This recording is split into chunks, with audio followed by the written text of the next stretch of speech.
Okay, here we are narrating In Search of Peggy, right? So there's Dad. We're doing this Richmond Road presentation in celebration of a wedding and a baby shower. And what we've done is we've went through the market and picked out all kinds of synchronous products to illustrate some special rich ago notions.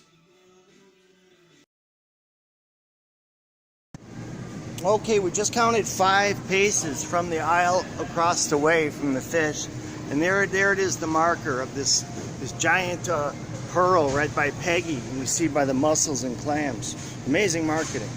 Okay, here we are at Myers looking at the black mollies, right? And you know what's amazing is right here on May 8th, you know, this amazing notion that when Peggy uses the calculator for scheduling, she's discovering that the only 7 is yielded from not any of the spectrum of light, white, Roy G. Biv, but only black. So that's, you know, maybe that's why my boss, Sandy, adopted. She's a calculator.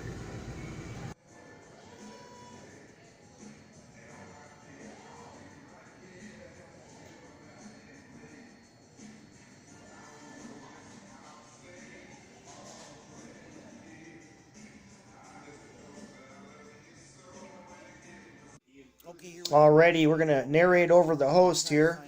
Here at Home Depot, we could find various items in relationship to the notion of a celestial orbit, right? So here's the pegs in regards to what's offered at Home Depot on Richmond Road. And as we do this circumference, creation of a circle, a hemisphere, and then a sphere, we actually get to the belts.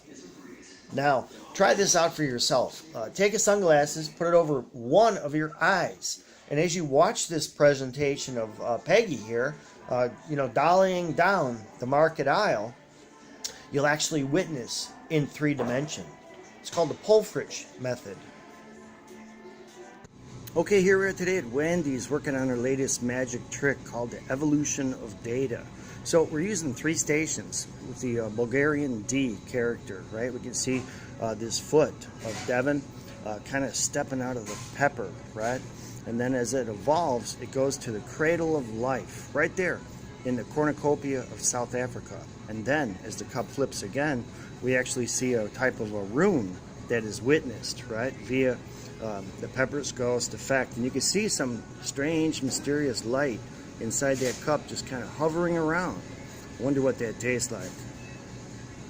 Okay, here we are right now at Pearl Street, right? And just to show you how synchronized everything is, ACT Transportation just went that way with a special message for us to hear.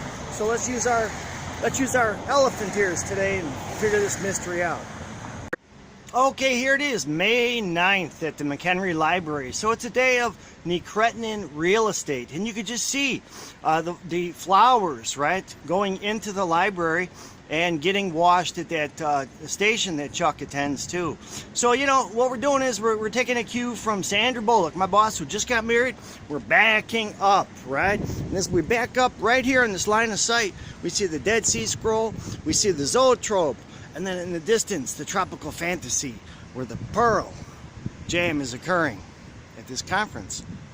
Okay, one of the things that Jim Schultz, the library director, has always talked about was Deb summoning Barack to battle.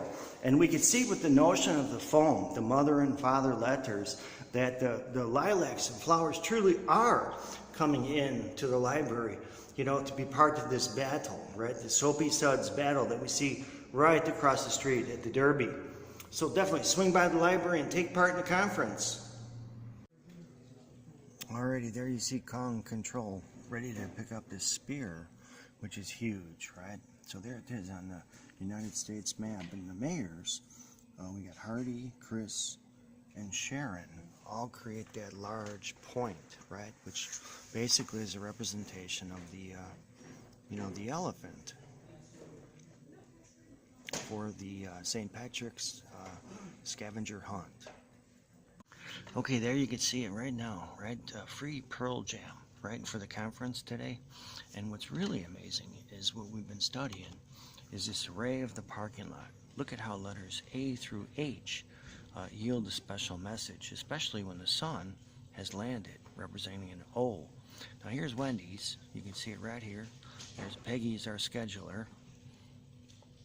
And then what's interesting is this notion of GHOS going over towards Coles as it crosses Richmond Road. So let's look in the sphere, right? The pearl. And there she is, Dave's daughter Wendy, with this kind of a strange rasa. Okay, here we are in the McHenry conference room, right? A clean slate, a fresh start on our phone, and we're all setting up for the stem cells with the DNA and the genes in regards to our scheduler, who we're going to ask, right? So we're calling that Peg, right? And what's interesting with this notion is we can actually articulate a story with this type of 3D printer. So no expenses spared here at the McHenry Library in terms of 3D printing. Notice how the mouth articulates when we add this center structure character. So definitely a good show working with Dave's daughter. And look at here, this character, these bricks, there's a book here. We figured we'd include that by Kurt Cyrus. So definitely a conqueror of Babylon. As we look at these left flank, these wings, we can see that the puppet is talking to us saying, we're going on a lion hunt. And then what are we looking for on this side? The invisible lizard. So it's all quite fascinating how things just add up in the index of scheduling.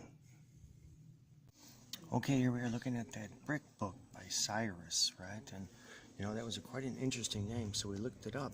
And what we did today with CAD at our JM conference was to make a particle collider, right? So notice how we take these ion pearls of that structure that actually looks like it spells ion in a way, and just run it right through the cylinder.